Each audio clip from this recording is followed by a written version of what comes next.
Hello दोस्तों, आप सभी का स्टडी विद कॉन्सेप्ट चैनल पर बहुत बहुत स्वागत है और साथ ही स्वागत है हमारे प्री के क्रैश कोर्स में।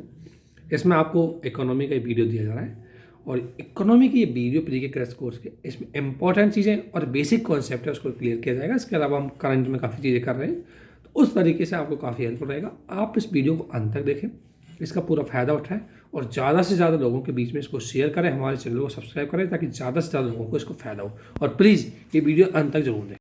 आज हम इस इकोनॉमिक्स के अंतर्गत हम आगे बढ़ते हुए आज हमारा जो टॉपिक है वो है मुद्रा परिवर्तनीयता। मुद्रा परिवर्तनीयता के बारे में आपको थोड़ा सा बेसिक पता होना चाहिए और इसके लिए क्या क्या कंडीशन होनी चाहिए वो भी आपको पता होगी, तो आप किसी भी प्रकार के सवाल को आसानी से कर पाओगे। मुद्रा परिवर्तनीयता का मतलब है कि एक देश की मुद्रा जैसे मान लो इंडिया हो गया, इसकी मुद्रा है रुपया, ठीक है ना। और दूसरा बी देश, इसका मान लेते हैं हम यूएस है, इसकी मुद्रा है डॉलर। एक देश की मुद्रा का दूसरे देश की मुद्रा के साथ एक्सचेंज करने में, मतलब रुपये को डॉलर में, डॉलर को रुपये में कन्वर्ट करने में, है ना, किसी भी प्रकार की कोई सीमा ना हो, कोई बाधा ना हो, तो उसे बोलते हैं मुद्रा परिवर्तन। या मतलब उसको मुद्रा परिवर्तन बोलते हैं कि उसको आसानी से बदला जा सके।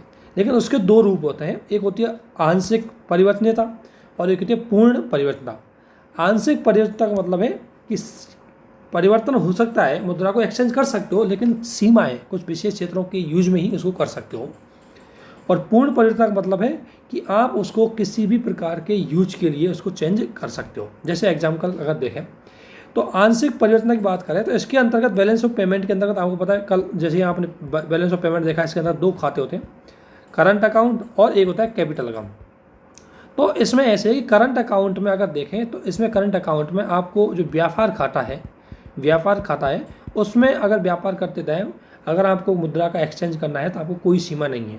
लेकिन कैपिटल अकाउंट में आपको सीमा है, आप एक सीमा तक ही एक्सचेंज कर सकते हो, तो उसको बोलते हैं आंशिक मुद्रा परिवर्तन।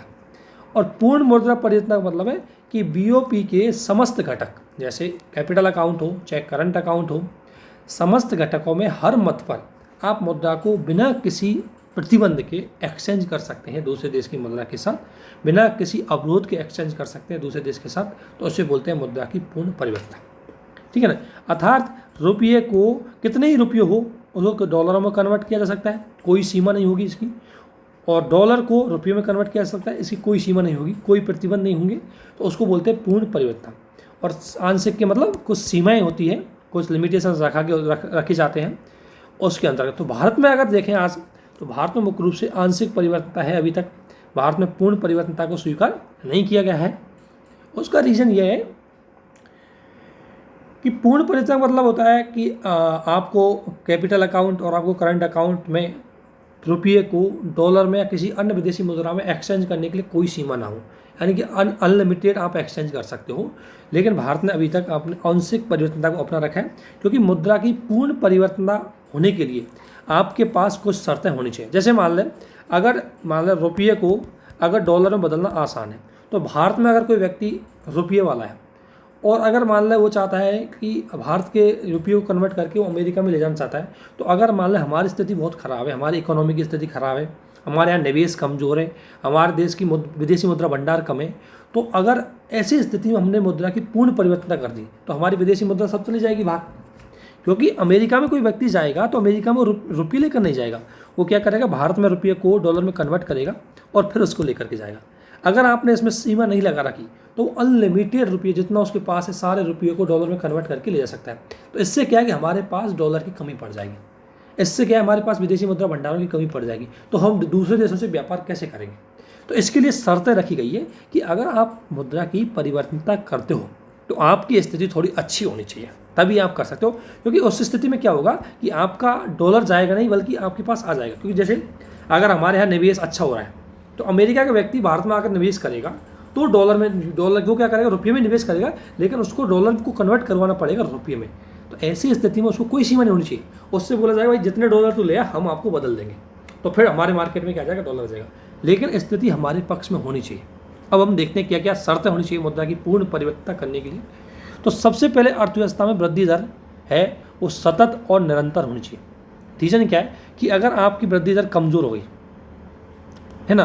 वृद्धि दर अगर आपकी रिसेशन में चले गए आप, तो रिसेशन में चले जाने के बाद आपके यहाँ से क्या है, सारे जो निवेशक होंगे या सारे भारत के निवेशक हो, जो बाहर निवेशक हो, वो यहाँ से पैसा निकाल करके विदेशी मार्केट में या दूसरे देशों के मार्केट में चले जाएंगे। इससे क्या होगा, इससे ये होगा कि आप ये जाएंगे सब, ये विदेशी मुद्रा को लेके जाएंगे, तो इससे आपकी विदेशी मुद्रा भंडार सब खाली हो जाएंगे। तो इसलिए अगर आपकी वृद्धि दर कमजोर है तो आप पूर्ण परिवर्तन मत करो, उसमें सीमा लगा दो कि भाई आप $1 तक ही बदल सकते हो, इससे ज़्यादा नहीं बदल सकते।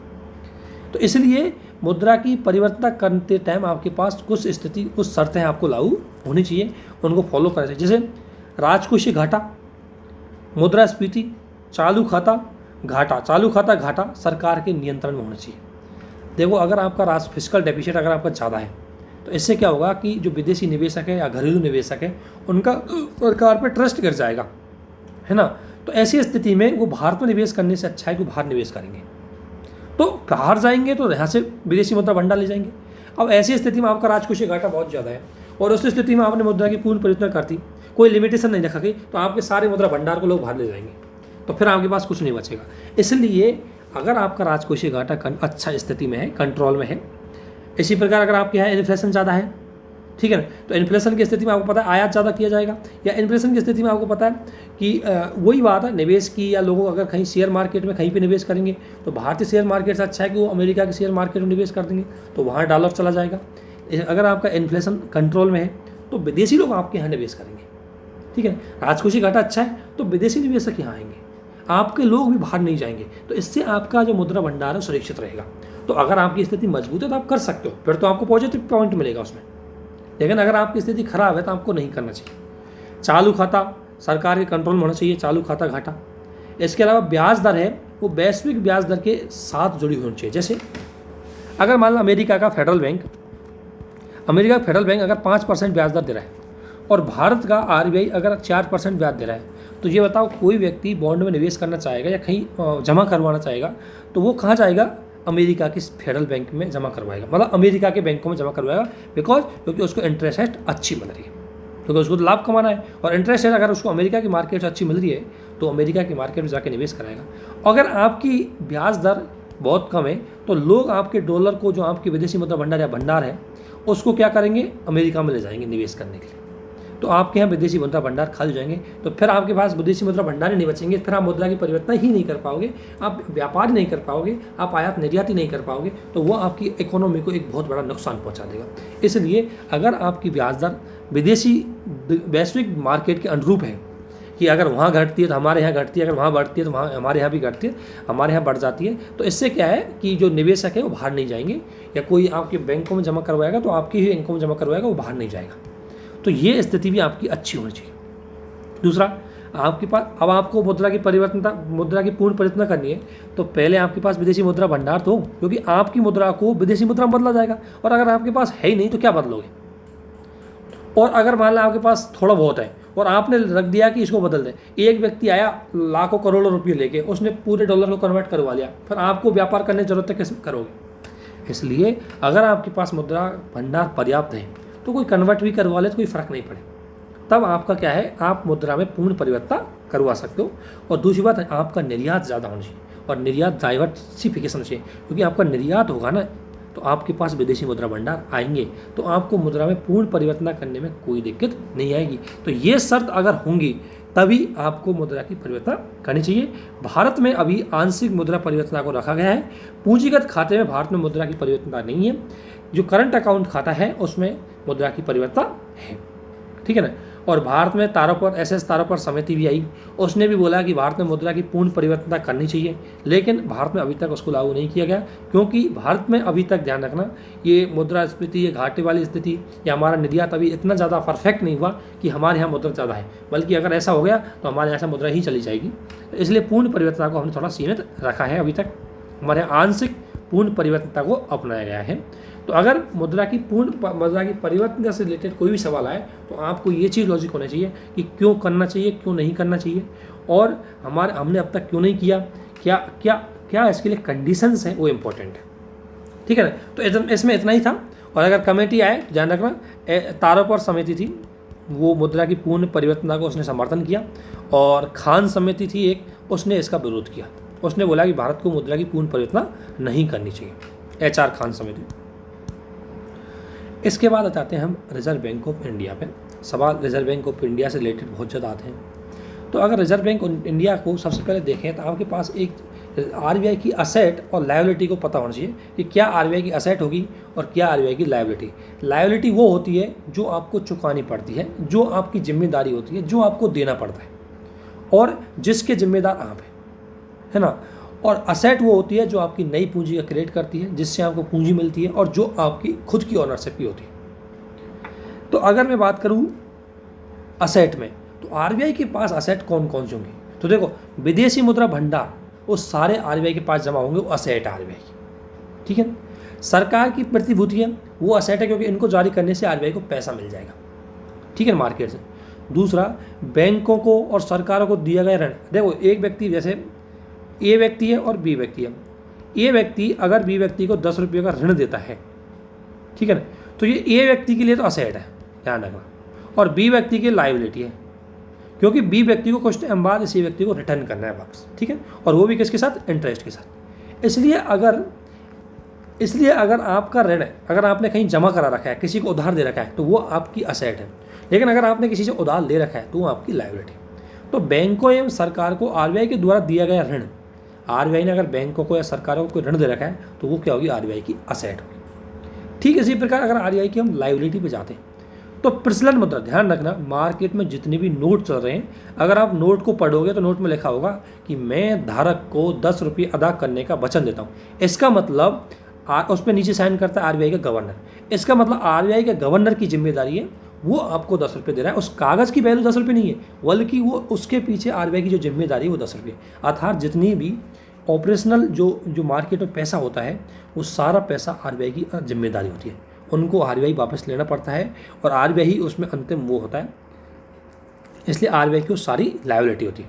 इसके अलावा बैंकों की जमाएँ, RBI के पास, ध्यान रखना, बैंकों की CRR या जो जमाएँ होती है, CRR होती है, तो RBI को वापस देना पड़ता है एक टाइम के बाद उसको। जब भी बैंक अपना मतलब वो फंक्शन समाप्त करेंगे या कुछ भी करेंगे तो वो भी RBI की क्या है? लायबिलिटी है। और सरकार की जमा, सरकार की, ध्यान रखना, सरकार की जमा है या बैंकों की जमा RBI के पास है, तो जो जमा है बैंकों की RBI के पास, वो भी एक टाइम के बाद उसको वापस करना पड़ेगा, तो वो भी RBI क्या है? लायबिलिटी। इसलिए इसी प्रकार आप ध्यान रखा, अगर आप बैंक में जा रहे हो तो बैंक में आप जाके जमा करा रहे हो तो ये बैंक के लिए एक लायबिलिटी, क्योंकि एक टाइम के बाद आप बैंक में से वापस निकाल लोगे, और वो भी किसके साथ? इंटरेस्ट के साथ। तो इसलिए जमा करवाते वो आपकी एसेट हो जाती है, लेकिन बैंक के लिए वो क्या होती है? लायबिलिटी हो जाती है। तो इसी प्रकार सरकार की जमा है वो सरकार की जो असेट है, लेकिन RBI की वो लायबिलिटी है, ठीक है। इसी प्रकार बैंकों की जमा RBI के पास है, तो बैंकों की वो असेट है, कभी भी RBI से ले सकते हैं, लेकिन वो RBI की क्या है? लायबिलिटी, ठीक है ना। तो ये चीज़ आपको पता होना चाहिए। इसके बाद अगर हम आगे आते हैं मुद्रा पूर्ति के मापक, तो मुद्रा पूर्ति के मापक हैं वो 4 मुद्रा पूर्ति के मुख्य मापक हैं। अगर M1 को हम देखें तो M1 में आते हैं जनता के पास जितने भी नोट होते हैं, जितनी भी मुद्रा आती है वो, और दूसरी बात, बैंकों के पास जो डिमांड जमा होती है, डिमांड जमा यानी करंट अकाउंट और सेविंग अकाउंट में हम जो जमा कराते हैं बैंकों के पास, वो डिमांड जमा होती है, डिमांड डिपॉजिट बोलते हैं उनको। और तीसरी बात, RBI के पास अन्य जमाएं, लेकिन उन जमाओं में केंद्र और राज्य सरकार की जमाएं शामिल नहीं होंगी, ध्यान रखना। तो RBI के पास भी अन्य जमाएं हैं, उनको M1 की श्रेणी में रखा जाता है, और ध्यान रखना इनका सीक्वेंस मैं अभी बताऊँगा थोड़ा सा।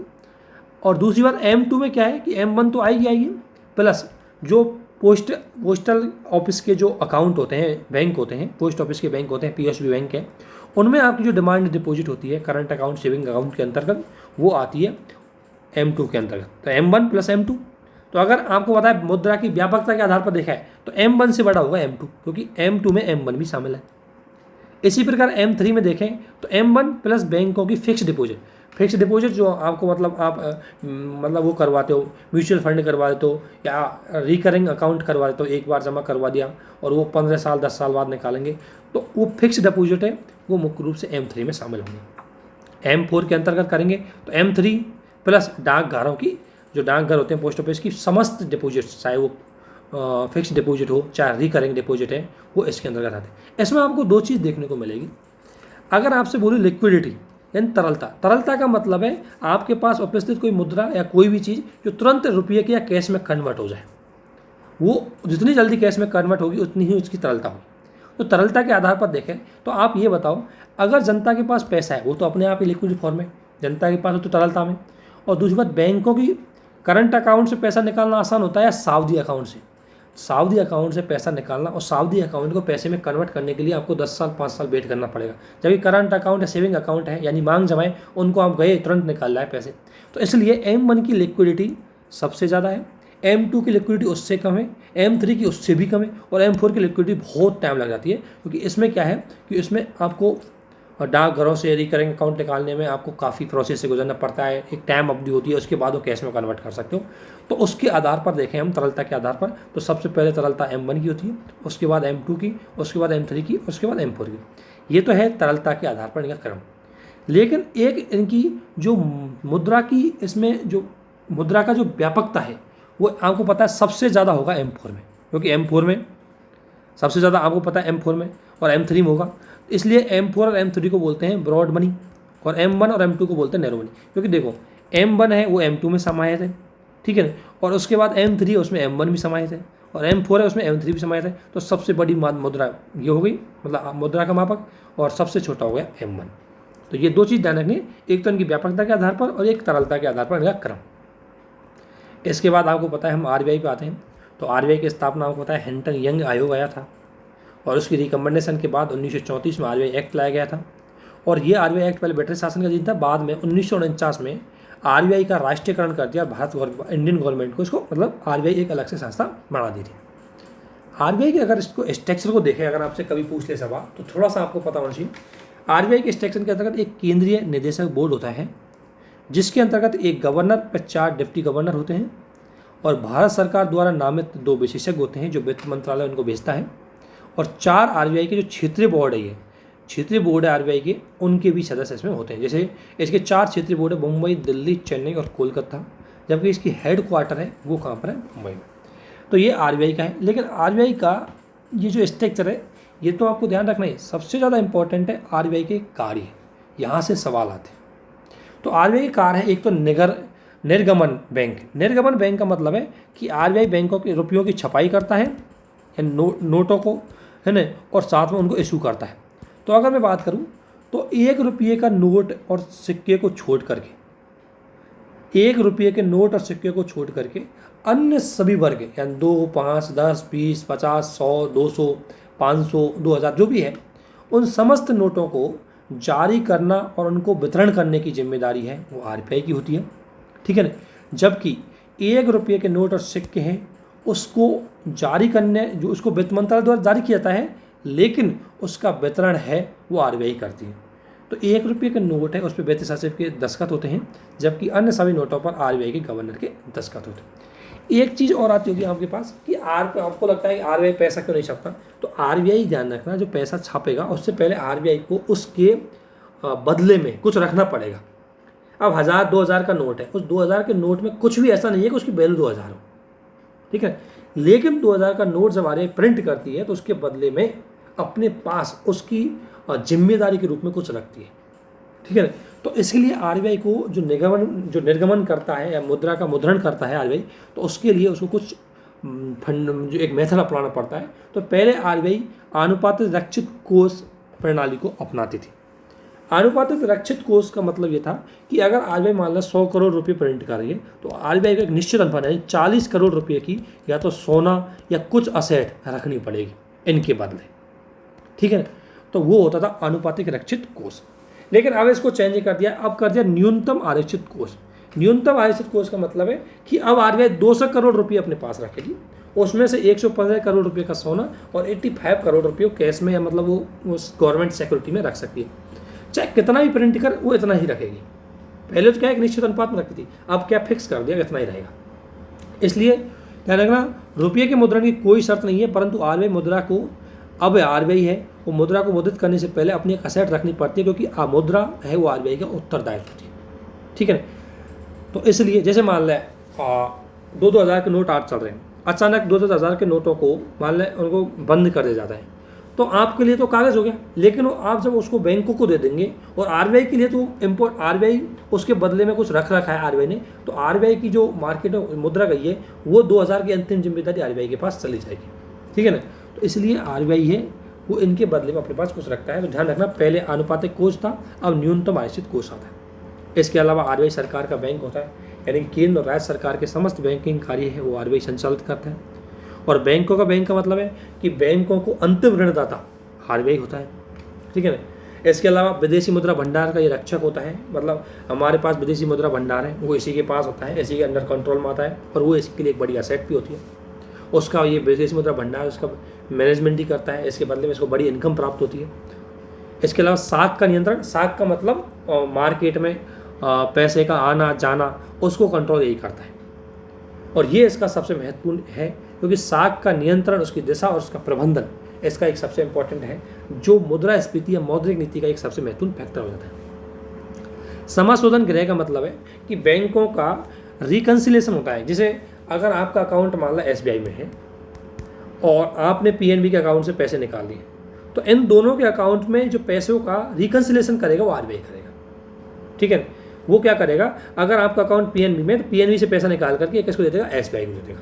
तो रिकन्सिलेशन करने वाला या अंतिम समाशोधन गृह करने वाला है काम कौन करता है, ये आरबीआई करता है। इसके अलावा ये विभिन्न प्रकार के डेटा है, विभिन्न प्रकार के बैंकों को समय समय पर ये दिशा निर्देश है ये देता है। लेकिन आरबीआई के जो सबसे इंपॉर्टेंट चीज़ को हम देखेंगे वो है मौद्रिक नीति। ध्यान रखना, सरकार को आर्थिक क्रियाकलापों का संचालन करने के लिए दो प्रकार की नीति होती है, एक होती है आपकी राजकोषीय नीति और दूसरी होती है आपकी मौद्रिक नीति। मौद्रिक नीति का संचालन आरबीआई करता है और राजकोषीय नीति का संचालन सरकार करती है, वित्त मंत्रालय, ठीक है। तो अब मौद्रिक नीति को देखते हैं। तो मौद्रिक नीति आपकी किस प्रकार की है, तो वित्त की मात्रा के आधार पर देखें या वित्त की लागत के आधार पर, वित्त की मात्रा है वित्त की लागत के आधार पर, वित्त की मात्रा के आधार पर अगर देखें तो अगर आरबीआई ने मौद्रिक नीति संकुचन का अपनाई है, संकुचनकारी अपनाने का मतलब है कि मार्केट से पैसा अपने पास खींच लेगी, यानी कि वित्त की मात्रा घटाने के लिए। और ऐसी स्थिति कब अपनाती है आरबीआई, जब इन्फ्लेशन बहुत ज़्यादा हो, मार्केट में बहुत ज़्यादा पैसा हो, इसलिए तो उसको खींचने के लिए, उसको संकुचित करने के लिए जो आरबीआई नीति अपनाती होती है संकुचनकारी। इसमें क्या करेगी आरबीआई, ब्याज दर बढ़ा देगी, एसएलआर बढ़ा देगी, सीआरआर बढ़ा देगी, अभी बताएंगे क्या होते हैं, लेकिन इनको बढ़ा करके मार्केट से पैसा खींचेगी। प्रसारकारी में क्या होता है कि वित्त की मात्रा को बढ़ा दिया जाता है, विशेषकर ये आपके रिसेशन के टाइम पर की जाती है, जब डिफ्लेशन वाली स्थिति है या इकोनॉमी में डिमांड नहीं है, तो उस टाइम पर आरबीआई चाहेगी कि मार्केट में पैसा ज़्यादा है और लोगों को डिमांड बढ़े, ठीक है ना। तो इसलिए वित्त की मात्रा बढ़ानी हो तब तो प्रसारवादी, और वित्त को संकुचित करना हो तो संकुचनकारी मौद्रिक नीति आरबीआई के द्वारा अपनाई जाती है। इसके अलावा कॉस्टली देखें तो लागत के आधार पर देखें, अगर सस्ती है, अगर आरबीआई ने मौद्रिक नीति अपनाई सस्ती, यानी कि ब्याज दर सस्ती कर दी, सीआरआर को घटा दिया, एसएलआर को घटा दिया, तो अगर सस्ती अपनाई तो क्या हो जाएगा, वो प्रसारकारी हो जाएगा, क्योंकि सस्ती अपनाएगी तो अपने आप प्रसार हो जाएगी। और महंगी अपनाएगी तो यानी ब्याज दर महंगी कर देगी, उसको बोलते हैं महंगी मौद्रिक नीति। तो उसमें क्या होता है कि मुद्रा संकुचित हो जाएगी। तो ये ध्यान रखना, ये अपनाएगी कब, इन्फ्लेशन के टाइम पर, और ये अपनाएगी डिफ्लेशन के टाइम पर। तो आरबीआई इस प्रकार की नीति है वो अपनाती है। अब मौद्रिक नीति की अगर स्थिति देखें तो सरल, तटस्थ या कठोर। अगर मुद्रास्फीति, आपको पता है कि मुद्रास्फीति है एक निश्चित अनुपात में होना जरूरी है, विशेषकर मुद्रास्फीति का मतलब वस्तुओं की महंगाई, और भारत में उसको रखा गया है न्यूनतम 2 और अधिकतम 4।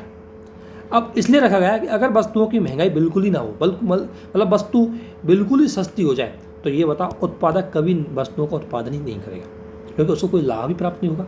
और जब वस्तुओं का उत्पादन नहीं करेगा तो आर्थिक क्रियाकलाप नहीं होंगे, और आर्थिक क्रियाकलाप नहीं होंगे तो रोजगार नहीं होगा, और रोजगार नहीं होगा तो बेरोजगार हो जाएंगे, और बेरोजगार हो जाएंगे लोगों के पास इनकम नहीं होगी, फिर लोगों की डिमांड नहीं होगी, और फिर हमारी अर्थव्यवस्था मंदी में चली जाएगी, ठीक है।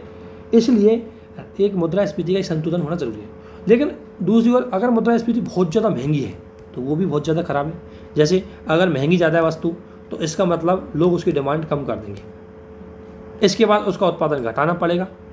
तो उससे क्या होता है कि जब डिमांड कम हो जाएगी तो अपने आप उत्पादन घटाना पड़ेगा, तो आर्थिक क्रियाकलाप फिर कम हो जाएंगे, और फिर एक तरह से गरीबी या बेरोजगारी की स्थिति आ जाएगी। इसलिए इसको बैलेंस में होना जरूरी है। तो सरल का मतलब है कि अगर मुद्रास्फीति आरबीआई के कंट्रोल में है, कोई दिक्कत नहीं है, अपने बैलेंस फेज में, जैसे भारत में इसको रखा गया +4 ± 2, आधार न्यूनतम 2 मैक्सिमम 6% जो इन्फ्लेशन है वो ठीक है भारत में, ठीक है। और तटस्थ का मतलब है कि अब आरबीआई अभी भी स्थिति सामान्य में, लेकिन वो थोड़ा सा 6 के पास में पहुंचने वाली है, तो ऐसी स्थिति में आरबीआई क्या करेगा, उसको थोड़ा मॉनिटरिंग करना चालू कर देगा। और कठोर, जब आरबीआई को लगता है कि इन्फ्लेशन बहुत ज़्यादा हाई हो गई है और उसके नियंत्रण से बाहर जाने वाली है, तो आरबीआई कठोर मौद्रिक नीति अपनाएगा और जिसके अंतर्गत इन्फ्लेशन को डिफ्लेशन की ओर ले जाएगा, अर्थात ब्याज दर महंगी कर देगा, अर्थात सीआरआर को बढ़ा देगा, एसएलआर को बढ़ा देगा। इस तरह आरबीआई की अपनी मौद्रिक नीति अपनाएगा। मौद्रिक नीति के उपकरण है वो इन मौद्रिक नीति के संचालन में महत्वपूर्ण भूमिका निभाते हैं, जिसको अभी देखते हैं मात्रात्मक और गुणात्मक। मात्रात्मक में पहला आता है सीआरआर। सीआरआर का मतलब कैश रिजर्व रेशियो, और इसका मतलब है कि बैंकों को अपने एनडीटीएल क्या होता है मैं बताता हूँ। जब अभी हमने अकाउंट देखा था आपको, तो बैंकों के दो अकाउंट होते हैं, एक होता है डिमांड और एक होता है टर्म। तो उनको डिमांड वालों को बोलते हैं डिमांड डिपॉजिट और टर्म वालों को बोलते हैं टर्म डिपॉजिट। अब आपको पता है डिमांड डिपॉजिट और टर्म डिपॉजिट। डिमांड डिपॉजिट यानी कि जो करंट अकाउंट सेविंग अकाउंट में होती है वो, और टर्म डिपॉजिट जो रिकरिंग अकाउंट और फिक्स्ड अकाउंट में होती है। अब आपको पता है डिमांड डिपॉजिट में अगर दुनिया पैसा जमा करा रही है तो दुनिया की जो असेट है, लेकिन आरबीआई की क्या है वो लायबिलिटी, मतलब बैंकों की क्या है वो लायबिलिटी। तो डिमांड डिपॉजिट क्या है बैंकों की लायबिलिटी है, और टर्म डिपॉजिट भी बैंकों की लायबिलिटी है। तो टोटल बैंकों की लायबिलिटी कितनी होगी, ग्रॉस डिमांड टर्म लायबिलिटी हुई है नहीं हुई, जो उनके पास टोटल जमा है दुनिया की, ठीक है। लेकिन इसमें से कुछ चीज़ें घटा बटा करके एक बैंक से उसने ले रखी है दूसरे को दे रखी है, उनको अगर घटा देंगे तो वो आएगी नेट डिमांड टर्म लायबिलिटी, ठीक है। तो वो मतलब इसका मतलब है नेट उनके पास जो दुनिया की जो जनता की जमा है या उनके पास जो भी जमा है वो बैंकों की तो अपनी लायबिलिटी है, तो उसको बोलते हैं नेट डिमांड टर्म लायबिलिटी। तो सीआरआर का मतलब है कि अगर कोई बैंक के पास, अगर बैंक अपना ऑपरेशन करना चाह रहा है तो उसके पास टोटल जमा मान लें नेट वो है 100, तो उसका एक निश्चित अनुपात उसको आरबीआई के पास जमा करवाना पड़ेगा, तो उसे बोलते हैं कैश रिजर्व, और वो भी किस में होगा, कैश में। तो बैंकों को अपनी एक जो एनडीटीएल है उसका एक निश्चित अंश है आरबीआई के पास रखना अनिवार्य होता है, और लगभग अब ये 4 से कम कर दिया है, इसका आरबीआई परसेंटेज भी बढ़ाता रहता है। तो देखो अब देखो अगर 100 रुपये, ठीक है ना, अब 100 रुपये में से 4 रुपये गए आरबीआई के पास इनके, तो बैंकों के पास कितने बचे, 96। तो अब बैंकों को कोई ऋण देना है तो 96 में से ही दे सकते हैं। अगर आरबीआई को लगता है कि मार्केट में पैसा बहुत ज़्यादा है तो क्या करेगा, इस सीआरआर को बढ़ा देगा, 5 कर देगा, तो अर्थात अब 95, तो मार्केट में पैसा कम जा पाएगा। तो सीआरआर को बढ़ाना कब होता है ये, जब आरबीआई को मार्केट से मुद्रा खींचनी हो तो, या मार्केट में मुद्रा को सीमित करना हो तो, ये सीआरआर होगी। एसएलआर का मतलब है कि इस एनडीटीएल का एक निश्चित अनुपात बैंकों को अपने पास रखना होता है, अपने पास, ध्यान रखना इसको बैंक अपने पास रखते हैं, ठीक है। दूसरी बात, ये कैश में नहीं होता, ये कैश में होता है, ये या तो गोल्ड में होगा या होगा ये कोई गवर्नमेंट सिक्योरिटी में, ठीक है। ये वर्तमान में लगभग 19.25 था, अभी इसको घटा दिया है कोविड के टाइम पर, ये फ्लेक्सिबल होते रहते हैं। लेकिन ध्यान रखना अब आरबीआई है 4% तो रख लिया उसने मान लिया सीआरआर में, 19% मान लिया इसमें रख लिया, यानी कि 100 रुपये में से 23 रुपये बैंक यूज नहीं कर सकते, ठीक है ना। अब बैंक देंगे ऋण वो 77 रुपये पे ही देंगे, ठीक है। अब मान लें आरबीआई को लगता है कि मार्केट से मुद्रा को खींचना है या मार्केट में मुद्रा कम जाए, तो इनका रेशियो बढ़ा देगी, इसको 4 से 5 कर देगी, 19 को 20 से कर देगी, तो 25, तो अब मार्केट में पैसा कितना जाएगा, 77 की जगह 75 ही जाएगा। तो इनको आरबीआई बढ़ा देती है मुद्रा संकुचन के दौरान, जब भी उसको मुद्रा संकुचन करनी हो। इसके बाद होती है रेपो रेट। देखो ये आरबीआई के, ठीक है ना, और ये बैंक है। आरबीआई बैंक है, वो आरबीआई के पास कुछ असेट या संपार्श्विक रख करके, कुछ गिरवी रख करके एक निश्चित मतलब एक निश्चित समावधि के लिए इससे क्या ले सकते हैं, ऋण ले सकते हैं। तो इस प्रोसेस को बोलते हैं रेपो प्रोसेस, और इस जिस दर पर ऋण लिया जाता है वो होती है रेपो रेट, यानी कि बैंक आरबीआई से ऋण लेते हैं, ध्यान रखना, कुछ गवर्नमेंट सिक्योरिटी रख करके, और ये बहुत ही अल्पकाल के लिए होता है। और जैसे ही बाद में अगर मतलब पहले तो ले लिया इन्होंने, बाद में जब ये रुपये चुकाएंगे तो इनको आरबीआई वापस इनकी असेट दे देगा, ठीक है ना। और ये होती है रेपो रेट। इसके बदले दूसरी प्रोसेस क्या होती है कि ये है आरबीआई और ये है बैंक। इसमें क्या होता है, आरबीआई खुद बैंकों के पास क्या करेगा, असेट रख करके उनसे ऋण ले लेगा। इस शर्त पर ऋण लेता है कि एक निश्चित समाप्ति के बाद वो क्या करेगा, अपनी शर्त आपको ऋण वापस चुका देगा। तो उस जिस दर पर आरबीआई बैंकों से ऋण लेता है असेट रख करके, उसे बोलते हैं रिवर्स रेपो दर। और डेफिनेटली ये बात ध्यान रखना कि रिवर्स रेपो दर है हमेशा रेपो दर से कम होगी, यानी आरबीआई देगा ज़्यादा में लेगा कम में, ठीक है ना। और ध्यान रखना मुद्रास्फीति को नियंत्रण करना है या मार्केट में अगर आरबीआई को संकुचनकारी मुद्रास्फीति लानी हो तो आरबीआई क्या करेगा, आरबीआई है सीआरआर को बढ़ा देगा ताकि बैंक कम ऋण दे, एसएलआर को बढ़ा देगा ताकि बैंक कम ऋण दे, रेपो रेट है इसको बढ़ा देगा, इसको इसलिए बढ़ा देगा कि बैंक अब आरबीआई से ज़्यादा ऋण नहीं लेंगे क्योंकि महंगा पड़ेगा उनके, तो बैंक आरबीआई से ऋण नहीं लेंगे, बैंकों के पास कुछ पैसा होगा नहीं तो मार्केट में ज़्यादा भेजेंगे नहीं। रिवर्स रेपो रेट को इसलिए बढ़ाएंगे कि जब अच्छी खासी उनको ब्याज दर आरबीआई ही दे रहा है तो फिर वो मार्केट में क्यों देंगे पैसा, वो आरबीआई के पास जमा कराएंगे, ब्याज वहाँ से ले लेंगे। तो इस तरीके से मुद्रास्फीति के टाइम पर आरबीआई इन चीज़ों को अपनाता है। इसके बाद आता है बैंक दर। बैंक दर क्या है? ब्याज दर, यह वह ब्याज दर है जिससे आरबीआई बैंकों को दीर्घकालीन ऋण देती है ना, और इसके लिए उनको जो गिरवे है उसकी लेने की जरूरत नहीं पड़ी, इन सम पास की लेने की आवश्यकता नहीं होती, वो होती है बैंक दर, जिस दर पर आरबीआई ऋण देती है। ये प्रोविजन अभी ज़्यादा यूज नहीं होता। इसके अलावा आता है एक होती है सीमांत स्थायी दर, इसको बोलते हैं MSF, ठीक है ना। MSF फैसिलिटी जो होती है तो इसमें क्या होता है, इसमें सीमांत स्थायी जो है इसके अंतर्गत ये व्यवस्था आरबीआई 2010 में चालू की। मान लेते हैं कि कोई बैंक है उसके पास कोई अपनी असेट नहीं रखी है, ठीक है ना, अब आरबीआई उसके पास, लेकिन उसको ऋण की ज़रूरत पड़ गई तो क्या करेगा, इस फैसिलिटीज़ के अंतर्गत, इस MSF के अंतर्गत आरबीआई ने बैंकों को एक फैसिलिटीज़ दे रखी है कि आपके पास जो SLR है उस SLR का एक निश्चित अंश निकाल करके उसको किसी के पास गिरवी रख करके आप अल्पकाल के लिए ऋण ले सकते हो। किसके अंतर्गत? MSF के अंतर्गत, ठीक है। तो ये MSF है, इसके अंतर्गत आरबीआई है उनको SLR पर रखी हुई सिक्योरिटियों के या SLR में जमा उनकी परिसंपत्ति पर उनको ऋण लेने की अनुमति देती है, लेकिन आरबीआई बोलती है कि ये बहुत अल्पकालिक के लिए होगा और जैसे ही आप उनको ऋण वापस चुकाओगे वो असेट वहाँ से लेना और SLR में जमा कर देना, है ना। तो नॉर्मली SLR को यूज नहीं करने देती, लेकिन कुछ इमरजेंसी या स्पेशल सिचुएशन में आरबीआई MSF के अंतर्गत उनको एक फैसिलिटी देती है कि आप बैंक मतलब बहुत ही कम टाइम के लिए SLR में जो आपकी गवर्नमेंट सिक्योरिटी है उनको आप गिरवी रखो और ऋण ले लो। इसलिए इसकी ब्याज दर ज़्यादा होती है, किससे? रेपो दर से। रेपो में तो क्या होता है, वो नॉर्मली अपने पास जो असेट होती है, जो उसकी ऑपरेशनल असेट होती है SLR के अतिरिक्त, उनका यूज करते हुए ऋण लेती है। MSF में क्या होता है कि SLR को रखी हुई असेट को यूज करते हुए ऋण लेती है, इसलिए MSF में ब्याज दर थोड़ी महंगी होती है। रेपो दर की बात करें तो इसमें न्यूनतम आप 5 करोड़ का ऋण ले सकते हो, MSF में फैसिलिटीज़ के अंतर्गत आप न्यूनतम 2 करोड़ का ऋण ले सकते हो। रेपो दर की कोई सीमा नहीं है और आपको पता है MSF के अंतर्गत इनकी सीमा दी गई है। टोटल NDTL का ये 2.5% तक मैक्सिमम ऋण ले सकते हो। NDTL मतलब टोटल दुनिया की जमा का ये 2.5% तक ऋण ले सकते हैं और ये सभी बैंकों के लिए उपलब्ध है और ये केवल अनुसूचित बैंकों के लिए उपलब्ध है MSF। और अगर करंट में हाल ही में इसको चेंज किया थोड़ा सा, ये अनुसूचित बैंकों के साथ साथ आरबीआई ने ये शायद करंट में ये कोऑपरेटिव बैंकों के लिए भी फैसिलिटीज़ दे दी आरबीआई ने, जो क्षेत्रीय ग्रामीण बैंक हैं उनको भी फैसिलिटीज़ दे दी है। तो ये करंट में आपको देखने को मिल जाएगा। हाल ही में आरबीआई ने इसको चेंज कर दिया, पहले केवल और केवल शेड्यूल कॉमर्शियल बैंकों के लिए ही फैसिलिटीज़ थी, अभी इसको शायद कोऑपरेटिव बैंकों के लिए आरबीआई ने दे दिया है। और ध्यान रखना, रेपो दर में आप SLR की आपको ज़रूरत नहीं होती, जबकि MSF के अंतर्गत आपको ऋण लेना है तो उस परिस्थिति में लेते हैं जब आपके पास नॉर्मल तो कोई असेट रखी नहीं, तो आप SLR से निकालते हो अल्पकाल के लिए। इसलिए ध्यान रखना, रेपो दर है और आपको री रेपो रेपो दर की बात करें तो री रेपो दर है वो रेपो दर से कम होगी क्योंकि इसमें आरबीआई खुद लेता है, और MSF है वो रेपो दर से हमेशा ज़्यादा होगी क्योंकि इमरजेंसी प्रोविजन होती है।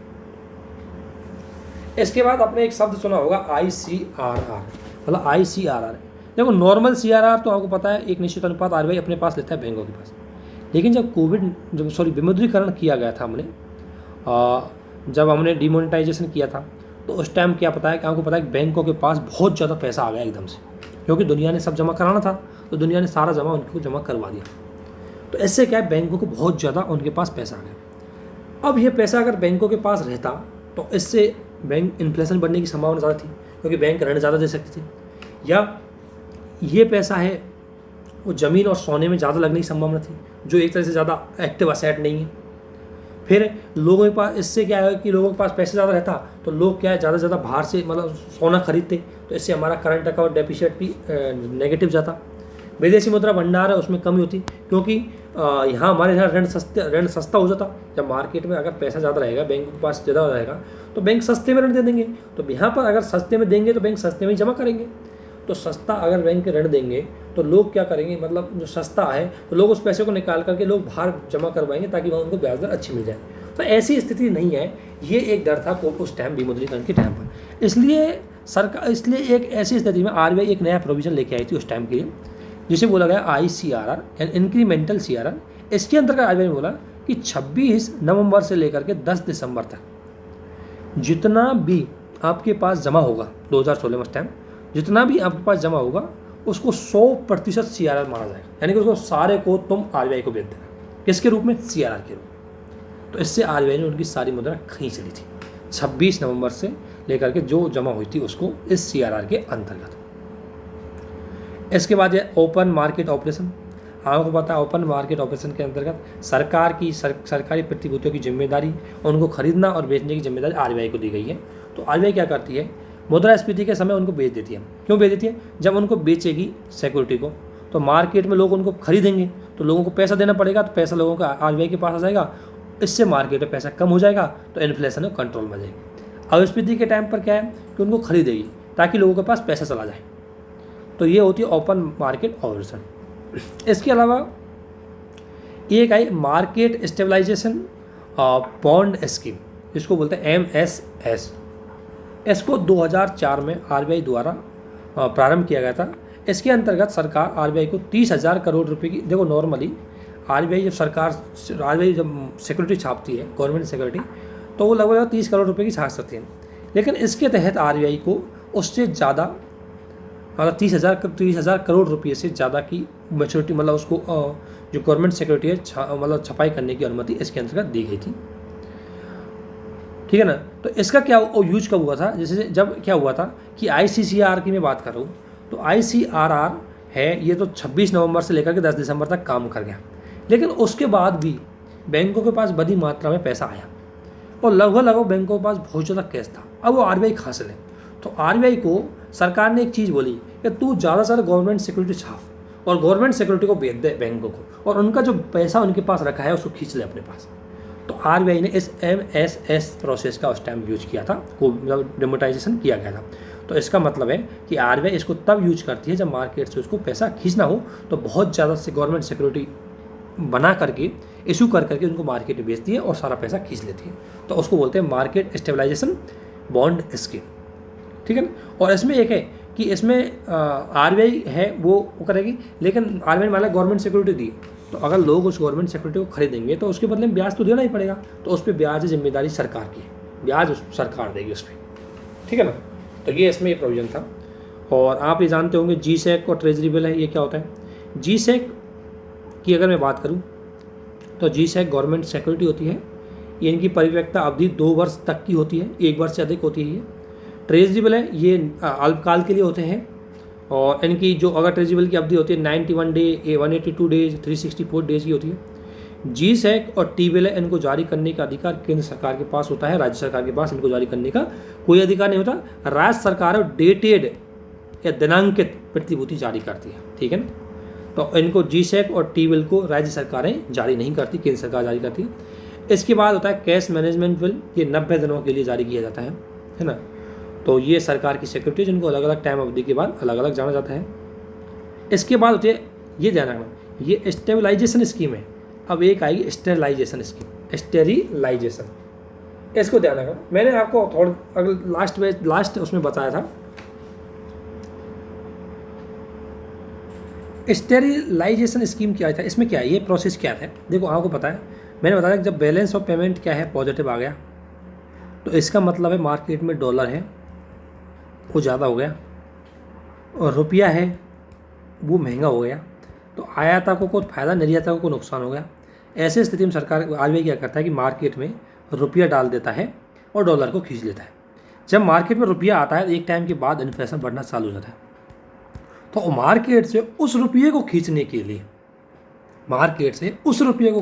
लिए, या उसको अवशोषित करने के लिए आरबीआई गवर्नमेंट सिक्योरिटी है मार्केट में बेच देती है। उसी प्रोसेस को बोलते हैं स्टेरिलाइजेशन। ठीक है ना। तो ये बैलेंस ऑफ पेमेंट की पॉजिटिव होने के टाइम पर इसको यूज किया जाता है आरबीआई के द्वारा। ये तो आरबीआई के हैं मात्रात्मक। अब आरबीआई के गुणात्मक साधन क्या है, तो गुणात्मक साधन होता है सीमांत अनिवार्यता।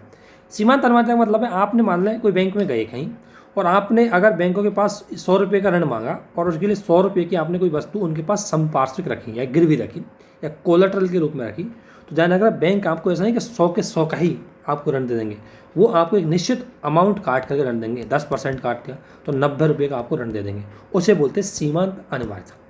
ठीक है। अब देखो इसमें क्या होता है, अगर मान लें कि लगता है कि मार्केट में पैसा बहुत ज़्यादा है तो RBI इसको बढ़ा देगा, यानी कि पहले अगर आपको 100 रुपये बदले 90 मिल रहे थे, अब RBI इसको बढ़ा कर 85 कर देगा, तो आपके पास 5 रुपये कम आएंगे, तो मार्केट में 5 रुपये और कमाएंगे।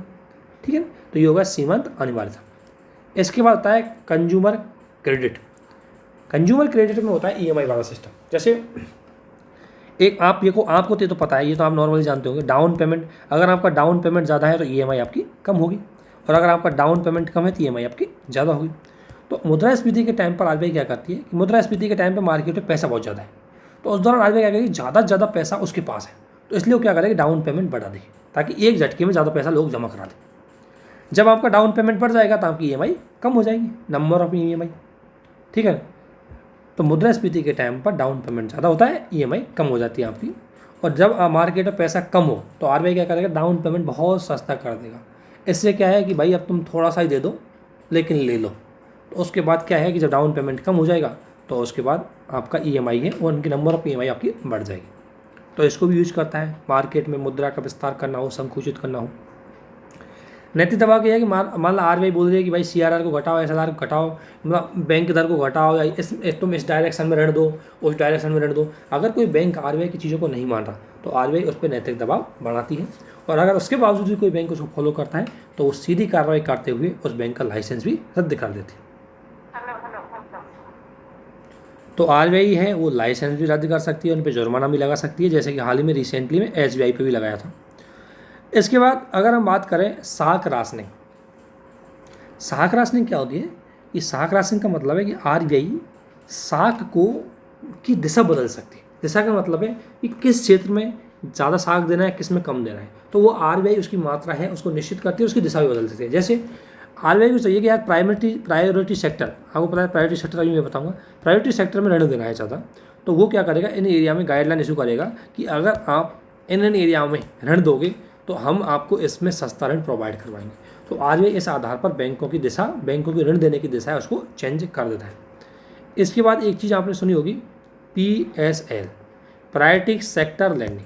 प्रायोरिटी सेक्टर लैंडिंग है वो भारत के मतलब प्राथमिक क्षेत्र है, उससे जुड़े हुए क्षेत्र है, कुछ ऐसे क्षेत्र है भारत में जो समय समय पर इसमें जोड़े जाते हैं, जिसके अंतर्गत आपको देखेंगे तो एक हो गया कृषि एवं उसके अलाइड सेक्टर। ठीक है ना, इसके अलावा एक तो ये हो गया, दूसरा आप देखोगे इसमें नवीनीकरण ऊर्जा वाले, तीसरा आप इसमें देखोगे MSME, चौथा आप स्टार्टअप, पांचवा इसमें एजुकेशन, हेल्थ एजुकेशन, ऐसे करके इसमें 8 सेक्टर को शामिल किया गया है जिन्हें हम प्रायोरिटी सेक्टर बोलते हैं। इन सेक्टरों में के अंतर्गत ये कहा गया है PSL सेक्टर लैंडिंग के अंतर्गत कि हर बैंक को अपने टोटल दिए गए ऋण का 40% ऋण इन क्षेत्रों में जाना चाहिए। और ध्यान रखना, इन क्षेत्रों में जो ऋण जाता है तो उसकी ब्याज दर कम होती है। तो अब बैंक के प्राइवेट वो कॉमर्शियल यूज होते हैं, वो प्रॉफिट कमाना चाहते हैं, तो इससे बचना चाहते हैं, इसलिए PSL के अंतर्गत उनको बाइंडिंग कर दिया कि आपको 40% तो अनिवार्य रूप से प्रायोरिटी सेक्टर लैंडिंग के अंतर्गत ऋण देना ही पड़ेगा। पहले ये था कि अगर भारतीय विदेशी बैंक के जिनकी शाखा 20 से ज़्यादा थी उनको 40% देना था, और अगर मान लो 40% देने में ऐसे पड़ रहे तो उनको वह राशि रूरल इंफ्रास्ट्रक्चर डेवलपमेंट फंड में बाद में देनी पड़ेगी, जिसका कंट्रोल है नाबार्ड करता है, और इस राशि पर भी उसको ब्याज मिलेगा लेकिन ब्याज की दर कम होगी। पहले ये चीज़ था लेकिन अब ये खत्म हो गया ये वाला। अब तो डायरेक्ट समस्त विदेशी बैंक चाहे उनकी ब्रांच 20 से कम है या ज़्यादा है, हर किसी को 40% देना पड़ता है। इसमें एक चीज़ ध्यान रखना, इसमें RR भी है, उनको 75% देना पड़ता है RR भी को, क्योंकि वो रूरल एरिया में ही होते हैं इसलिए। और हाल ही में 2024 तक अर्बन कोऑपरेटिव बैंकों के लिए भी 2024 तक कितना कर दिया, 75% कर दिया। इसको करंट में आपको देखने को मिल जाएगा। ये तो हो गया PSL। इसके बाद होता है PSL public priority sector lending certificate. इसमें क्या है, इसमें यह है कि देखो कि अगर मान लें एक बैंक है SBI और एक है ICICI, सरकार ने कहा कि भाई SBI से कि आपको 40% ऋण देना है प्रायोरिटी सेक्टर में, लेकिन उस टाइम SBI ने मान लो 45% दे दिया, ठीक है, और ICICI ने उस टाइम मान लो 35% दिया। अब ICICI ने अपना 5% पूरा नहीं किया और इसने 5% एडिशनल दे दिया, तो ये 5% का इसके पास क्या होगा, PSL सर्टिफिकेट होगा, जिसको ICICI क्या करेगा, इससे खरीद करके अपनी जो पूर्ति है उसको पूरा कर देगी। तो वो जो सर्टिफिकेट होता है उसको बोलते हैं PSL सर्टिफिकेट। इसके बाद ये चीज़ हो गई। इसके बाद हमारा चीज़ आते हैं बैंकों पर, और बैंकों की चीज़ें हम इसमें देखेंगे। तो अब आते हैं बैंकिंग के अंतर्गत। आपको पता है बैंकों का काम क्या होता है। तो बैंक आधारकर्ता और बचतकर्ता के मध्य एक माध्यम का काम करते हैं। भारत में थोड़ा सा डेवलपमेंट देख लेते हैं, क्योंकि ये सवाल PCS में ज़्यादा आ जाते हैं कि 1770 में भारत में सबसे पहले बैंक ऑफ हिंदुस्तान है, जो यूरोपियों के द्वारा स्थापित किया गया था। उसके बाद भारतीयों द्वारा स्थापित किया गया पहला बैंक है वो अवध कॉमर्शियल बैंक था 1881 में। PNB बना 1884 में। फिर उसके बाद तीनों प्रेसिडेंसी है। बंगाल में 1804 में बैंक खोला गया, बॉम्बे में 1840 में खोला गया, ठीक है ना, और मद्रास में 1843 में खोला गया। और ये तीनों प्रेसिडेंसियों के मेल बैंक मिलकर के बने बाद में इंपीरियल बैंक ऑफ इंडिया। 1981 में इन तीनों को मर्जिंग करके इंपीरियल बैंक ऑफ इंडिया बनाया गया, जिसे बाद में SBI के रूप में बदला गया 1955 में। ध्यान रखना, ये SBI है, इसका कोई राष्ट्रीयकरण नहीं किया गया था। ये क्या सरकार मतलब पहले से ही मतलब ब्रिटिश गवर्नमेंट का था, जिसको बाद में भारत को समर्पित कर दिया गया। तो ये पहले से ही राष्ट्रीयकृत था। स्वतंत्रता के बाद PNB और SBI बैंक तो थे, परंतु इनके कार्यकलाप में, परंतु और भी बैंक थे, उनके ज़्यादातर प्राइवेट बैंक थे, उनके कार्यकलाप बहुत ज़्यादा सीमित थे। या जैसे वो क्या है, प्राइवेट बैंक है तो अभी ज़्यादातर ऐसी जगह ऋण देंगे जहाँ से वापस चुक जाए। तो इनकी शाखाएं ग्रामीण क्षेत्रों में नहीं थी, कृषि क्षेत्र में इनको ऋण नहीं दिए जाते थे। इसलिए सरकार ने इनका क्या करने का निर्णय लिया, राष्ट्रीयकरण करने का निर्णय लिया। क्योंकि एक तो प्राइवेट थे तो जनता का विश्वास भी इन पर कम था, कहीं रुपये लेके भाग ना जाए। तो फिर इनका राष्ट्रीयकरण किया गया 1969 में 14 बैंकों का, 1980 में 6 बैंकों का, बाद में 1993 टोटल 20 हो गए थे। 1993 में न्यू इंडिया जो बैंक था, न्यू बैंक ऑफ इंडिया, उसका विलय कर दिया गया था PNB के अंतर्गत। तो इस प्रकार ये कितने बचे, 19। और हाल ही में आपको पता है इनका मर्जिंग करते हुए जा रहे हैं, है ना। और मर्जिंग करते हुए जो नरसिम्हन कमेटी थी, उसने रिकमेंडेशन की कि भारत में 4-5 मजबूत बैंक होने चाहिए। तो इसलिए सारे बैंकों को निरंतर मर्जिंग किया जा रहा है। और इस टाइम यह है कि सरकार ने देखो राष्ट्रीयकरण करके इनमें फ़ायदा भी रहा, लेकिन इसमें कुछ कमी भी आई। तो ये मेंस के हिसाब से है, अभी इसको यहाँ पे स्किप कर देना।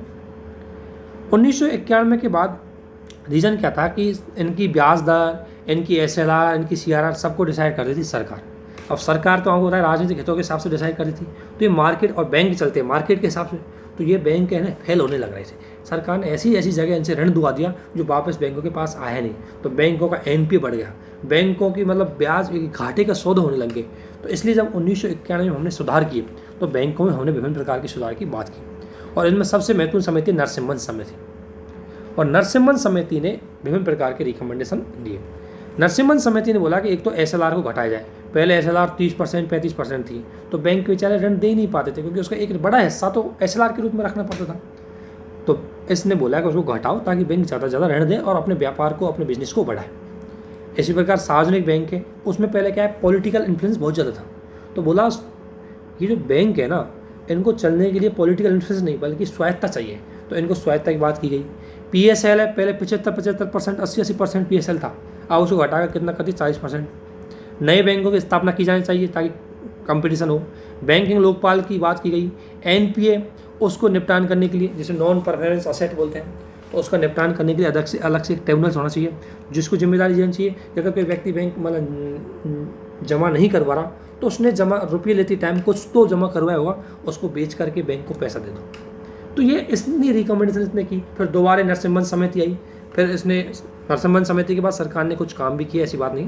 प्राइवेट सेक्टर को लाइसेंस दिया गया था, 6 बैंकों को लाइसेंस दिया गया। इसके बाद नरसिम्हन समिति दोबारा बैठी। उसने क्या बोला, उसने उसकी रिकमेंडेशन के आधार पर सरपासी एक्ट लाए। क्या हुआ था कि जो DRT बनाए थे, DRT के अंतर्गत क्या है कि डेप्ट रिकवरी ट्रिब्यूनल्स बोलते हैं इनको। अगर मान लें A बैंक है, इसने B व्यक्ति ने इस A बैंक से रुपये लिया, इसके बदले में इसने कुछ संपार्श्विक रखा। अब ये B व्यक्ति पैसा नहीं दे रहा इसको, तो क्या करेगा, ये A व्यक्ति मतलब कोई प्रॉपर्टी रखे या कुछ भी रखे, तो A बैंक है अब उस प्रॉपर्टी को डायरेक्ट नहीं बेच सकते, वो जाएगा डीआरटी के पास। डीआरटी को भी ये शक्ति नहीं थी कि वो प्रॉपर्टी को डायरेक्ट बेच दे, इसको परमिशन लेनी पड़ती थी कोर्ट की। तो कोर्ट इसमें जाता है मामलों में परमिशन नहीं देता, या बहुत डिले हो जाती थी चीज़, इसलिए सरपासी एक्ट है उसको 2002 में सरपासी एक्ट को लाया गया था। ठीक है ना, 2002 में सरपासी एक्ट है इसको लाया गया था, और इसके अंतर्गत ये शक्ति दे दी कि जिन जिन पर संपार्श्विक है उसको डायरेक्ट बेच करके पैसा मतलब बैंक को दिया जाना चाहिए। मतलब कोर्ट की कोई अनुमति आपको नहीं लेनी पड़ेगी। ठीक है ना, लेकिन इस एक्ट के अंतर्गत आप देखोगे सरपासी एक्ट में केवल सेक्योर्ड लोन का मतलब है, दो तरह के लोन होते हैं आपको पता है, एक होता है सेक्योर्ड लोन, सेक्योर्ड, और एक होता है अनसेक्योर्ड। सेक्योर्ड लोन का मतलब है कि जब बैंक आपको पैसा दे रहे हैं तो उसके बदले में आपके कुछ न कुछ तो ले रहे होंगे, या आपकी ज़मीन ले ले, प्रॉपर्टी ले ले कुछ, तो वो तो बैंक के लिए सुरक्षित है क्योंकि आपकी प्रॉपर्टी बेच के बैंक पैसा कमा लेगा। अनसेक्योर्ड का मतलब है जैसे आप कोई मतलब आप कुछ बिना कुछ रखे, बिना कुछ बैंक के पास रखे अगर बैंक आपको लोन दे रहा है तो वो अनसेक्योर है, क्योंकि पता ही आप भाग गए क्या लेगा बैंक के पास तो कुछ बचा ही नहीं, इसलिए उसको अनसेक्योर बोलते हैं। सरपासी एक्ट में वो कुछ कमी थी, ये केवल सेक्योर्ड लोनों को ही काम कर सकता, तो इसलिए इसकी कमी को दूर करने के लिए हम आईबीसी लेके आए थे, इंसॉल्वेंसी एंड बैंक्रप्टी कोड, और उसमें सेक्योर्ड लोन और अनसेक्योर्ड लोन दोनों को वसूल करने का तरीका आ गया था। तो वो चीज़ आप करंट में देखने को मिलेगी। इसके बाद इसमें आरबीआई ने 2 बैंकों को ये लाइसेंस दिया था। इसके बाद एनईएफटी, आरटीजीएस ये चीज़ आ गई। ये भी क्या है इसको संक्षिप्त में हम देख लेंगे बाद में करंट में अच्छे से। इसके बाद वित्तीय मध्यस्थों को, यानी कि जो वित्तीय मध्यस्थ है जिसे बैंक भी बोलते हैं, तो इन वित्तीय मध्यस्थों को 2 भागों में बांटा, और यहाँ एक तो होता है नॉन बैंकिंग फाइनेंशियल इंस्टीट्यूट और एक होती है बैंकिंग फाइनेंशियल इंस्टीट्यूट। ये दोनों में मतलब बैंकों में क्या अंतर होता है, नॉन बैंकिंग में क्या अंतर होता है, एनबीएफआई में। तो ये अच्छे से यहाँ तो नॉर्मल आपको ध्यान रखना क्या क्या है, इसको भी अच्छे से हम देखेंगे। इसके बाद आता है 2012 में एक समिति बैठी, 3 समिति बैठी 2012 में। इनके सवाल भी कभी कभी पूछे जाते हैं कि इन्होंने क्या क्या रिकमेंडेशन दी। तो विमल जालान समिति, इसने बोला कि बैंकों को और लाइसेंस दिया जाए, विशेषकर प्राइवेट बैंकों को। तो 2 नए बैंक खोले गए थे, एक तो बाधा बैंक के कलकत्ता में खोला गया और IDFC बैंक के मुंबई में खोला गया। नचिकेत मोर समिति ने रिकमेंडेशन की कि फाइनेंशियल इंक्लूजन को बढ़ाया जाए, इसके लिए पेमेंट बैंक और स्मॉल फाइनेंशियल बैंक है इनको लाया गया था। इनमें भी क्या अंतर है ये भी आपको करंट में बता दिया जाएगा। उसके बाद आया उर्जित पटेल समिति। उर्जित पटेल समिति की रिकमेंडेशन के बाद मौद्रिक नीति समिति की बात बोली गई थी। हुआ क्या था कि आपको पता है कि 2 तरह की नीति होती है अर्थव्यवस्था में, मैंने बताया था, एक होती है राजकोषीय, दूसरी होती है मौद्रिक। अब देखो अर्थव्यवस्था का संतुलन करना है, जैसे मान लो अर्थव्यवस्था में इन्फ्लेशन ज़्यादा है, तो इन्फ्लेशन में आरबीआई ने तो अपनी नीति अपना ली कि ब्याज दर कम कर देगी, ठीक है, और ऋण है उनका महंगा कर देगी। लेकिन अगर राजकोषीय नीति अगर विस्तारवादी आ गई, अब मान लें आरबीआई तो इधर लोगों को ऋण महंगा दे रही है ताकि मार्केट में पैसा कम जाए, लेकिन वहीं सरकार इनको डीबीटी के माध्यम से पैसा भेज रही है, पेंशन दे रही है, इनको सस्ता चीज़ें प्रोवाइड करवा रही है सस्ता सरकार, तो वो ये आरबीआई की मौद्रिक नीति यहाँ पर फेल हो जाएगी, क्योंकि यहाँ से संकुचन कर रही है लेकिन सरकार उधर से बढ़ा रही है। तो पहले क्या था कि मौद्रिक नीति और राजकोषीय नीति है, इनमें कई बार कोऑर्डिनेशन नहीं हो पा रहा था, इसलिए ये सक्सेस नहीं हो पा रही थी। इसलिए इनमें कोऑर्डिनेशन हो, क्योंकि दोनों अलग अलग है। राजकोषीय नीति का निर्धारण सरकार कर रही थी, मौद्रिक नीति का निर्धारण आरबीआई कर रही थी, तो इनमें कोई कोऑर्डिनेशन नहीं था, और कोऑर्डिनेशन ना होने की वजह से अर्थव्यवस्था में इनके प्रभाविता या इनको इफेक्टिव करने के लिए समस्या आ रही थी। इसके लिए उर्जित पटेल ने एक रिकमेंडेशन दी, उसने बोला कि क्यों ना हम एक मौद्रिक नीति समिति बना दें, और इसके बाद सरकार ने मौद्रिक नीति समिति बनाई गई थी। मौद्रिक नीति समिति में आपको पता है 6 सदस्य होते हैं, 3 सदस्य होते हैं इसमें आरबीआई के, 3 होते हैं गवर्नमेंट की तरफ से। इसकी अध्यक्षता आरबीआई का जो गवर्नर है वो करता है, ठीक है। इसमें सामान्यतः जो निर्णय होते हैं वो बहुमत से होते हैं, और निर्णायक मत की जो निर्णय माना 3 हो गया, तो जिधर आरबीआई का गवर्नर अपना वोटिंग करेगा वही निर्णय माना जाएगा, ठीक है ना। तो ये हो गई मौद्रिक नीति समिति। और उसके बाद 2014 के बाद एनपी देखते हैं। तो सबसे पहले एनपी क्या होता है, तो सबसे पहले बैंकों की असेट देखते हैं, उसी में एनपी आ जाएगा। तो असेट क्या है इसको देखते हैं पहले, ठीक है ना। तो यहाँ से हम चीज़ें हैं, असेट है, इनको देखते हैं, असेट को कि असेट क्या है। तो देखो एक होती है स्टैंडर्ड असेट। स्टैंडर्ड असेट है, इसका मतलब अगर बैंक ने कोई ऋण दिया है और उसको 90 दिन हुए हैं, तो 90 दिन तक अगर उसका ऋण भी मिल रहा है, ये मतलब ब्याज भी मिल रहा है और उसका मूलधन भी मिल रहा है, तो वो बैंक के लिए स्टैंडर्ड असेट, ठीक है ना। अगर किसी ने 30 दिन तक दे रहा है तो ग्रीन में आ जाएगा, ग्रीन जोन में। अगर 31 से 60 दिन के बीच में दे रहा है तो येलो जोन में आ जाएगा। और अगर कोई व्यक्ति 61 से 90 दिन के बीच में आ गया, कोई मतलब ऋण लेने वाला, और अगर ऋण नहीं दे रहा है तो इसमें आएगा, अलर्ट कर देगी भाई 90 दिन के बाद वो पैसा कन्वर्ट हो जाएगा एनपीए में, ठीक है ना। तो 90 दिन तक जब ऋण और मूल में से कुछ भी ना मिले तो वो ऋण माना जाएगा नॉन परफॉर्मिंग असेट, ठीक है ना। और 90 दिन के साथ साथ एनपीए के बाद अगर 1 साल तक भी अगर उसमें पैसा ना मिले तो वो क्या होगी, सब स्टैंडर्ड असेट। और सब स्टैंडर्ड असेट के बाद भी 1 साल बाद और नहीं मिले पैसा तो वो हो जाएगी डाउटफुल असेट, कि अब मिलने वाला नहीं है भाई वो। और उसके बाद तो हो गई लॉस असेट, अब वो क्या हो गया, बैंक का लॉस हो गया। तो इस तरीके से बैंक की असेट है उनको डिस्ट्रीब्यूट, मतलब उसको बाइफरकेट किया जाता है। तो एनपीए क्या है, एनपीए बैंकों का वह पैसा है या बैंकों की वह ऋण उधारी है जो बैंकों ने दिया है और 90 दिन तक उसका ना तो कोई ब्याज मिल रहा है, ना ही मूलधन की कोई राशि जमा हो रही है। तो उस बैंक की, अब बैंकों ने ऋण दिया है तो बैंक की असेट ही होनी चाहिए, लेकिन वो कौन सी असेट होगी, नॉन परफॉर्मिंग असेट, क्योंकि उसका फायदा बैंक को नहीं मिल रहा। ये एनपीए बैंकों के लिए बहुत बड़ी समस्या थी, क्योंकि जब बैंकों ने, मान लें बैंक है बेचारे, उन्होंने अगर ऋण दिया है और उनके पास अगर वो ऋण वापस लौट के नहीं आ रहा तो फिर दूसरे व्यक्तियों को बैंक कैसे ऋण देंगे, तो बैंकों की इनकम ही घट जाएगी, तो बैंकों की स्थिति बहुत खराब हो जाएगी। इसलिए इसको सुधार करने के लिए समय समय पर कई प्रयास किए गए थे, जिसमें सबसे पहले तो ये किया गया, क्रेडिट लेके आए थे, credit repository of information on large credit. इसके अंदर क्या था कि आरबीआई ने इस क्रेडिट के अंतर्गत ये बोला बैंकों से कि ऐसा नहीं कोई भी आया तुमने उसको ऋण दे दिया। सबसे पहले अगर कोई व्यक्ति 5 करोड़ रुपये से अधिक अगर आपको ऋण मांग रहा है तो उसका पूरा डेटा डिटेक्ट करो, क्या उसकी कितनी क्षमता है, क्या चुका पाएगा, कितना चुका रहा है, कब चुका रहा है, ये सारा डेटा उसको होना चाहिए। और इसको क्रेडिट को आरबीआई के अंतर्गत गठित किया गया था। पहले बैंक क्या है कि कोई बड़ा व्यक्ति आया, बैंक मैनेजर से मिला, उसने ऋण दे दिया और वो बाद में चुकाना उसने मना कर दिया। तो आरबीआई अब बैंकों पे कंट्रोल करने के लिए क्रेडिट को लेके आई कि तुम हर किसी को ऐसे को ऋण देते हैं जो बाद में चुका नहीं सकता, इसलिए उसकी मॉनिटरिंग करने के लिए आरबीआई क्रेडिट को लेके आया। अर्थात 5 करोड़ रुपये से अधिक का आपको ऋण दोगे तो उसकी सारी एंट्री मेरे पास आ जानी चाहिए डिटेल के पास, वह है क्रेडिट। इसके बाद एनपीए को कम करने के लिए आरबीआई एक बार 3R फॉर्मूला लेके आई थी। 3R फॉर्मूला का अंतर्गत होता है रेक्टिफिकेशन, रीस्ट्रक्चरिंग और रिकवरी। रेक्टिफिकेशन के अंतर्गत आरबीआई ने बोला कि जो बैंकों की बैलेंस शीट खराब हो रही है उसका ढंग से जांच करो, क्योंकि पहले क्या है कि बैंकों की बैलेंस शीट आरबीआई के पास नहीं पहुंचती थी, तो आरबीआई को बैंकों का पता नहीं लग पाता था कि इन्होंने कितना ऋण दिया। तो इससे आरबीआई ने क्या किया कि बैंकों की बैलेंस शीट को देखा और पता लगा कि इन्होंने कितना एनपी दे रखा है। तो इसी रेक्टिफिकेशन के बाद ही बड़े बड़े घोटाले उजागर होकर आए, ठीक है, तभी पता लगा कि इन्होंने किस किस को ऋण दे रखा है। इसके बाद एक नया फॉर्मूला लेके आए थे रीस्ट्रक्चरिंग। इसके अंदर 3 फॉर्मूला लेके आए थे, इनको ध्यान रखना। कभी कभी इनके, हालांकि ये अभी आउट ऑफ डेटेड हो गए हैं, इनको अब आरबीआई यूज नहीं करती, लेकिन चूंकि ये इकोनॉमी में एक शब्दावली के रूप में काम आ जाते हैं इसलिए इनको आप समझना थोड़ा सा। एक होता है 5/25। तो 5/25 का मतलब है कि सबसे पहले तो आपको बता दूँ, रीस्ट्रक्चरिंग का मतलब होता है, आपने कई बार सुना होगा ऋण पुनर्संरचना। ऋण पुनर्संरचना का मतलब है कि बैंक है वो जिसको ऋण दिया है उस ऋण धारक से कुछ रियायत दे सकते हैं, या उसका ऋण चुकाने की टाइम अवधि को बढ़ा सकते हैं, या उसकी ब्याज दर को कम कर सकते हैं, मतलब कुल मिलाकर के ऋण को मॉडिफाइड किया जाता है इसमें। तो उसी के अंतर्गत एक तरीका है 5/25। 5/25 में ये था कि जो ऋण चुकाने की अवधि है उसको इन्होंने 25 वर्ष तक बढ़ाने की बात कर दी। अगर कोई नहीं ऋण चुका रहा तो उससे बोल दे भाई आपको टाइम दे रहे हैं, लेकिन आप 25 वर्ष चुका दो, लेकिन आपकी जो ब्याज दर है उसका हर 5 साल में हम क्या करेंगे, उसको कैलकुलेट करेंगे, ठीक है। उसके बाद आया SDR, इसको बोलते हैं स्ट्रेटेजिक डेब्ट रीस्ट्रक्चरिंग। इसके अंतर्गत आपको पता है 2 चीज़ समझ में पड़ेगी, एक होता है शेयर और एक होता है ऋण।